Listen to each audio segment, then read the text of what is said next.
Salam Bapak Ibu saudari yang terkasih dalam Kristus. Selamat jumpa kembali. Semoga Bapak Ibu saudari-saudari sekalian selalu berada dalam keadaan sehat dan bahagia.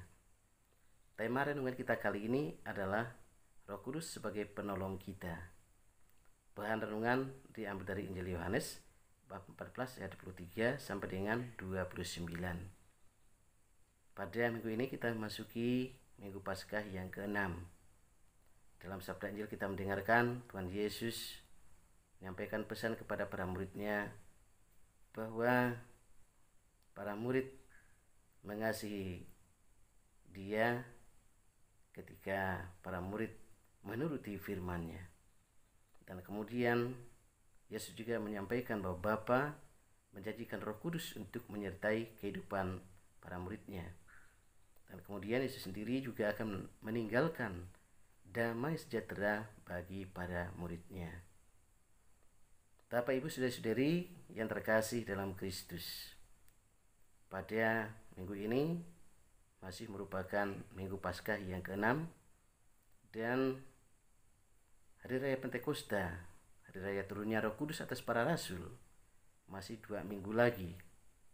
Tetapi uniknya sabda Allah pada pekan yang ke-6 ini, pekan Paskah yang ke-6 ini, mengajak kita untuk merenungkan karya dan peranan Roh Kudus di dalam kehidupan kita.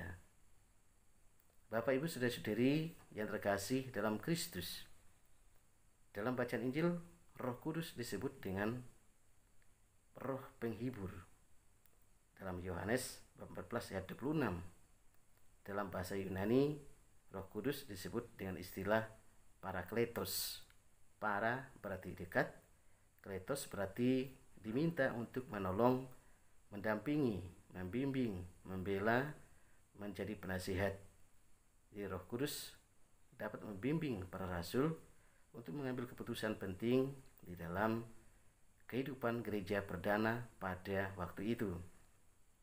Tetapi Roh Kudus yang sama juga senantiasa menyertai dan menolong kita, terutama dalam menghadapi liku-liku hidup yang kita alami, supaya kita tetap selamat walaupun menghadapi bermacam-macam tantangan dan kesulitan hidup, seperti yang juga dialami oleh para rasul. Bapak Ibu saudara-saudari yang terkasih dalam Kristus, sekurang-kurangnya ada 3 ciri pokok orang yang hidup dalam Roh Kudus.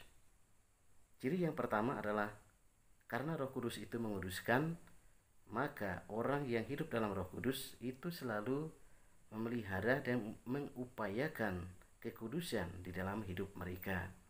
Hidupnya baik, hidupnya benar, dan rajin dalam mengusahakan doa, berpuasa, dan juga melakukan karya amal, berbuat baik kepada sesama.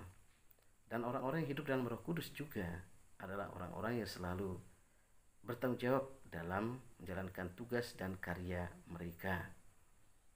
Ciri yang kedua, orang yang hidup dalam Roh Kudus adalah Roh Kudus adalah penolong dalam keadaan apapun. Dan maka orang yang hidup dalam Roh Kudus adalah orang yang selalu yakin dan percayakan penyertaan Roh Kudus di dalam kehidupan mereka. Mereka mempunyai iman yang teguh. Dan orang yang hidup dalam Roh Kudus adalah orang-orang yang tidak mudah tergoda untuk mengandalkan penolong-penolong duniawi lainnya, seperti dukun, kemudian benda-benda pusaka, dan juga barang-barang mistik lainnya. Orang yang hidup dalam Roh Kudus selalu mengandalkan kekuatan Allah, kekuatan Roh Kudus di dalam kehidupan mereka. Ciri khas yang ketiga, orang yang hidup dalam Roh Kudus adalah Roh Kudus adalah penghibur. Jadi terungkap dalam Yohanes bab 14 ayat 16. Maka orang yang hidup dalam Roh Kudus adalah orang yang selalu mengalami sukacita dan kebahagiaan sejati. Dan dimanapun mereka berada selalu membawa damai, membawa kasih, dan mereka selalu membawa sukacita di dalam kehidupan mereka. Dan dengan demikian orang-orang yang hidup dalam Roh Kudus selalu bisa menjadi berkat bagi sesama.